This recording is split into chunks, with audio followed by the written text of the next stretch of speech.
Dans la petite ville de Rivière-Noire, une légende macabre se chuchote à la lueur des bougies.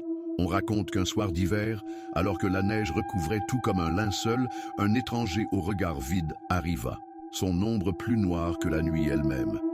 Il logea chez la vieille Madame Lavigne, une femme solitaire connue pour ses poupées de porcelaine, chacune créée avec un amour presque maternel. La nuit suivante, un silence pesant enveloppa la maison, brisé seulement par le tic-tac d'une horloge, comme un compte à rebours vers l'horreur. Au matin, Madame Lavigne n'était plus, son corps trouvé froid, ses yeux fixes, entourés de ses poupées, leur sourire figé devenu sinistre. Les poupées, autrefois innocentes, semblaient maintenant observer chaque mouvement dans la maison, leur rire silencieux résonnant dans les couloirs vides.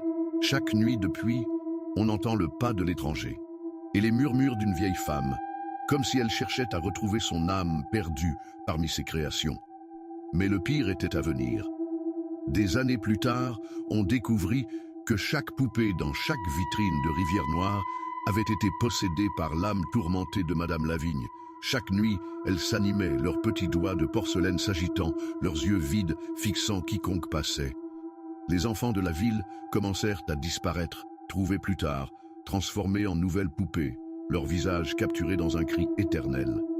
Rivière-Noire n'a jamais été la même, chaque poupée portant peut-être le regard de Madame Lavigne, condamnée à veiller éternellement sur une ville qui a oublié son nom, transformant chaque foyer en un sanctuaire de l'horreur.